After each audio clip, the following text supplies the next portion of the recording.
জয় মা মনসা বিশ্বহরি পদ্মার জয় হোক। ছোট্ট একটু কথা নিয়ে এসেছি, ঠিক আছে। আমার মনে হলো আপনাদের মাঝখানে কথাটা শেয়ার করার কথা। এতদিন তো আমি মানুষের সমস্যার সমাধান করে এসেছি বা করছি, বা আগামী দিন আপনাদের আশীর্বাদে আমি করব। আজকে যেটা বলবো সেটা হচ্ছে আলিপুরদুয়ারের ভৌতিক ঘটনা। আমি যখন চাকরি করতাম, আমি MEd, DEd, BEd college permission দিতাম, ঠিক আছে। আমার বস ছিল, পারমিশন দিতাম। তো এই পারমিশনের উপলক্ষে ওয়ার্ল্ডের সব জায়গায় ঘুরতে হতো। আমার সব জায়গা ঘোরা, কিন্তু আমার তারকেশ্বরটা ঘোরা হয়নি। খুব ইচ্ছা আছে যাওয়ার, ওটা কবে যাব, ভোলে বাবা কবে টানবে তবে যাব।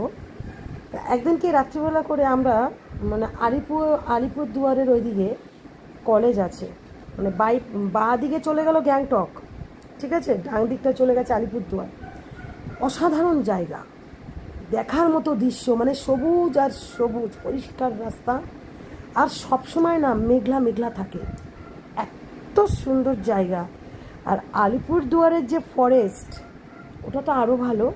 কিন্তু যখন আমরা আলিপুরদুয়ারে প্রবেশ করলাম, যে জঙ্গলটাতে দু সাইডে জঙ্গল, এইরকম বড় বড় বড় বড় বড় বড় গাছ দিয়ে পুরো ঘেরা, মাঝখান দিয়ে এরকম সরু রাস্তা, মানে রাস্তায় মানে ইটের পিচের রাস্তা, পাকা রাস্তা, বেশ চওড়া। বৃষ্টি হচ্ছে অনেক রাত, কারণ আমাদের পৌঁছাতে হতো আলিপুরদুয়ার থেকে শুরু করে ওদিকে নেপাল থেকে বিভিন্ন জায়গায় বিভিন্ন, ঠিক আছে, পৌঁছাতে হতো। কলেজে ডেট দেওয়া থাকতো। রাত্রিবেলা করে আমি, আমার বস, ওনার ওয়াইফ, তারপরে হচ্ছে গিয়ে ওনার ছেলে, আমরা সবাই গাড়ি করে যাচ্ছিলাম।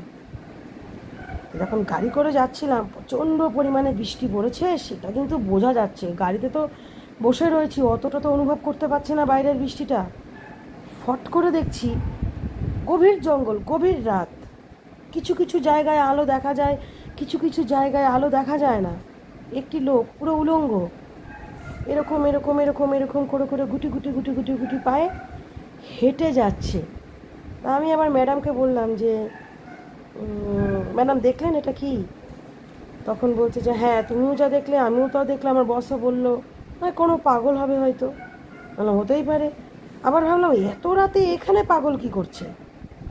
বাঘ আছে, হাতি আছে, কত রকম জন্তু জানোয়ার আছে, এখানে কি করছে? তারপরে বেশ কিছুটা দূর যাওয়ার পরে দেখলাম আর্মিরা, ওখানে ওরা গার্ড দেয়। তারা যখন চেকিং করলো, তাদেরকে যখন জিজ্ঞাসা করলাম, তো তারা যখন বললো যে ম্যাডাম আপনারা আরও যান, আরও দেখতে পাবেন, কোনো অসুবিধা নেই, গাড়ি থেকে নামবেন না।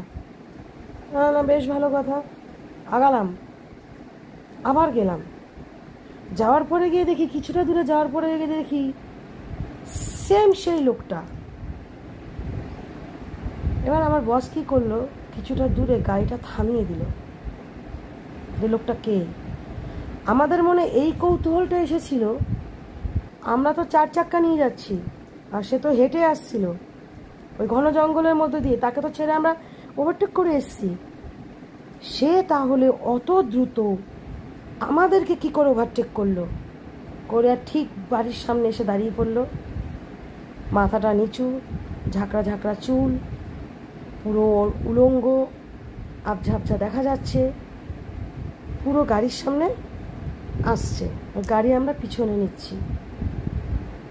তখন কিছু বুঝতে পেরে গাড়ির মধ্যে লিপস্টিক দিয়ে ওং লিখে দিলাম পুরো গাড়ির। আমি আর আমার ম্যাডাম মিলে গাড়িটাকে ওই জায়গাটা স্টিল করে লক করলাম, পুরো চতুর্দিকে ওম লিখলাম। ওম লিখে ঈশ্বরের মন্ত্র জপ করতে শুরু করলাম। তখন আমার বস বলছে তাহলে কি গাড়ি চালাবো? বলছে হ্যাঁ চালান। বললাম হ্যাঁ স্যার আপনি চালান। বলছে যদি অ্যাক্সিডেন্ট হয়ে যায়, আপনি চালান না, দেখা যাক না সেটা কি। যখন গাড়িটা আমরা পুরো যখন স্পিডে ওর সামনে নিয়ে গেলাম, মনে হলো যেন ওকে অ্যাক্সিডেন্ট করেছে। ওর কিন্তু পুরো সামনে দিয়ে, ওর গায়ের ওপর দিয়ে চলে গেছে, মনে হচ্ছে যেন অ্যাক্সিডেন্ট করেছে। কিছু দূর পিছনে গিয়ে দেখি গাড়িটা যখন থামিয়ে বললাম স্যার পিছন ফিরে তাকান তো, তাকিয়ে দেখলাম ওখানে কিচ্ছু নেই। বললাম স্যার এবার জোরে গাড়ি চালান, এই রাস্তাটা আমাদের ওভারটেক করতে হবে। কারণ যতটুকু বুঝলাম হয়তো ওই রাস্তায় রোড অ্যাক্সিডেন্ট হয়েছিল, হয়তো মারা গেছে বা তারই প্রেতাত্মা ঘুরে বেড়াচ্ছে। জয় শ্রীকৃষ্ণ রাধা মাধব। আরও এরকম সত্য ঘটনা বলবো। জয় মা মনসা বিশ্বহরি পদ্মা। যাই হোক, ভালো লাগলে শেয়ার করবে, কমেন্ট করবে। সব সময় তো সমস্যার কথা বলি, এবার নয় কিছু ভৌতিক বললাম, আরও আছে আমার লাইফে, আরও আছে বলবো, কারণ আমি তো সংগ্রামী, আমি খুব কষ্ট করেছি, আমি বলবো।